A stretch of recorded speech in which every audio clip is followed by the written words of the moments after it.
5 horas mais 20 minutos. E agora a gente fala das dietas da moda que prometem emagrecimento rápido, saúde e até longevidade. Em meio a tantas opções, está crescendo a dificuldade de saber o que realmente funciona e principalmente o que é seguro a longo prazo. A gente vai entender um pouco mais, esclarecer as dúvidas e vamos conversar agora sobre todas essas questões com a médica endocrinologista Tanise Damas. Tudo bem, doutora? Obrigado pela atenção, bem-vinda e boa tarde.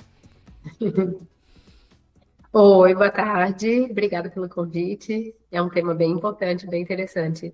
E como a gente tem ouvido falar nas dietas da moda, é impressionante, tá por tudo nas redes sociais, a mulherada e os homens também têm utilizado aí cada vez mais Sim, as famosas canetas e diversos tipos aí de dietas que estão disponíveis. A gente quer esclarecer, entender um pouco melhor, né, sobre como funciona tudo isso e eu aproveito para perguntar por que essas dietas da moda continuam fazendo tanto sucesso, mesmo com evidências que a gente tem visto, por exemplo, de que a maioria não tem sustentado a perda de peso a longo prazo.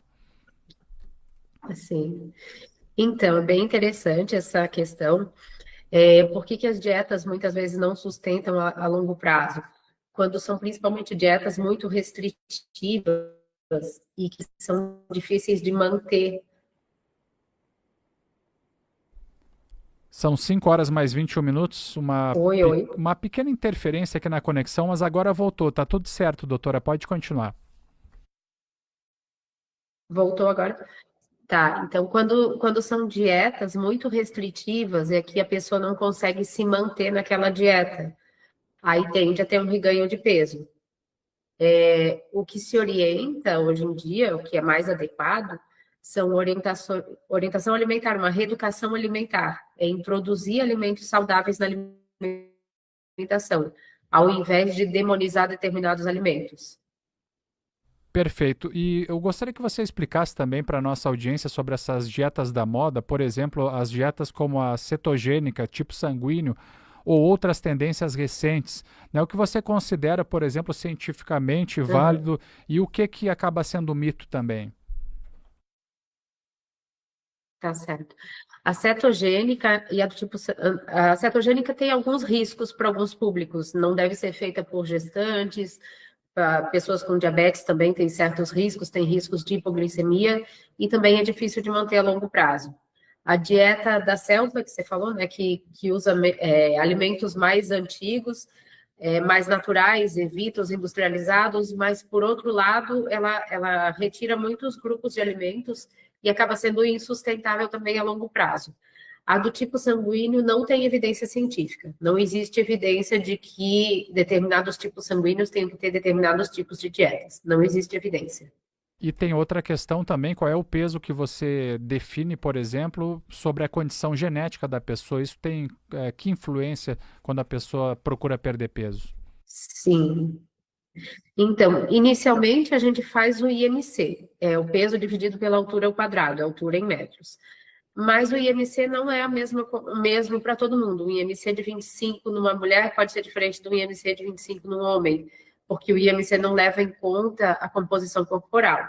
Então, aí é interessante ter também avaliação com a circunferência abdominal. Hoje em dia, a gente faz isso cada vez mais no consultório, não só o peso, avaliar a circunferência abdominal.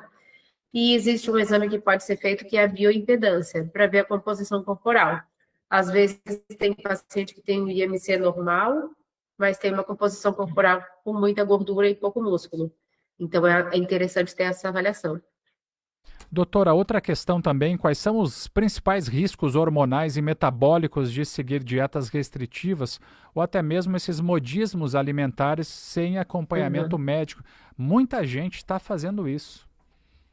Sim, tem risco, sim.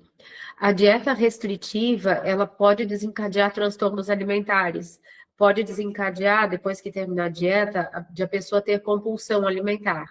E se isso for um contínuo, restrição seguida de compulsão, pode levar a um quadro que é o transtorno de compulsão alimentar, ou se a pessoa tiver métodos purgativos, vômito, usar laxante, usar diurético, pode ser considerado um quadro de bulimia, que são quadros mais complicados. E quando é uma restrição severa, sem purgação, ou com menor grau de purgação e levando a um baixo peso, muito importante, pode ser um quadro de anorexia. Então, o que se recomenda?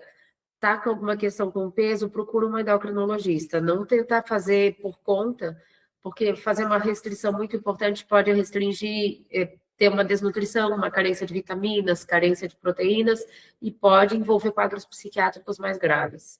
Doutora, e na prática, quais são os critérios, por exemplo, que uma pessoa deve observar para saber se uma dieta é saudável, se ela é sustentável e adequada também, porque cada pessoa tem o seu perfil.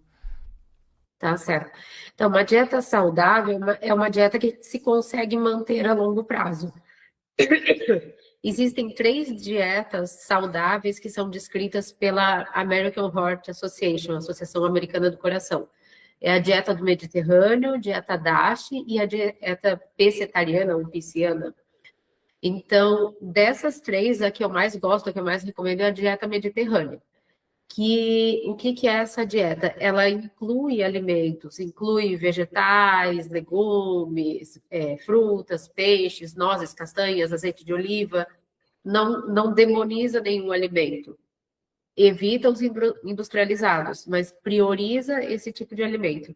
E essa dieta já se viu que a longo prazo ela diminui risco de infarto, AVC, diminui mortalidade. A dieta DASH é parecida com essa, e foi criada mais para hipertensão. Ela reduz o consumo de sódio. Então, ela é interessante também. Não tem evidência, assim como a do Mediterrâneo, mas tem evidência de que ela baixa a pressão. Também é uma dieta interessante de se manter. E a outra, pescetariana ou pisciana, é uma dieta vegetariana, mas que inclui peixes. Também é interessante. Sabe o que é uma coisa interessante? Mudou agora recentemente a pirâmide alimentar dos Estados Unidos. Eles inverteram a pirâmide, colocaram ela com a base para cima e o cume aqui para baixo. Eles incluíram mais carnes, mais proteína animal e reduziram carboidratos. Então, essa é a mudança que teve na pirâmide alimentar dos Estados Unidos. O Brasil tem uma orientação alimentar, não é exatamente igual a essa. O Brasil tem o Guia Alimentar do Ministério da Saúde, que orienta também a gestão de proteínas, mas não totalmente animais, ele orienta buscar também as proteínas de origem vegetal.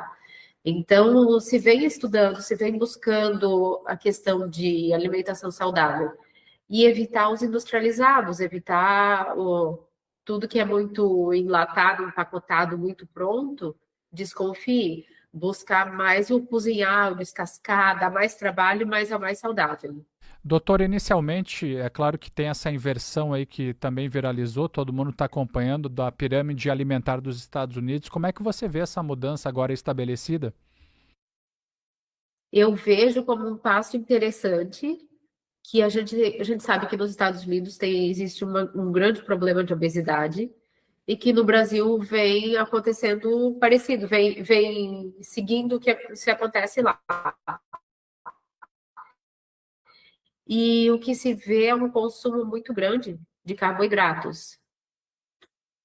Tá certo. E aí Sim, pode continuar. E essa pirâmide vem para falar da questão da importância das proteínas. Sim, e é bastante nova essa mudança, né? Porque afinal, durante Sim. muitos anos nos Estados Unidos se pensava o contrário e agora eles colocam a proteína também como um dos alimentos principais. Doutora Sim. Tanise Damas, obrigado pela atenção com a gente. Sempre é bom trazer esses assuntos, falar sobre essas modas e fazer, sobretudo, também um alerta para todo mundo, porque essas dietas da moda estão prometendo emagrecimento rápido, saúde e até longevidade, mas tem que realmente procurar orientação médica, de nutricionistas. Isso sempre faz bem para as pessoas terem um bom controle sobre a saúde e sobre o peso. Uma ótima sequência de terça-feira para você, doutora. Obrigada para vocês também. Tudo de bom.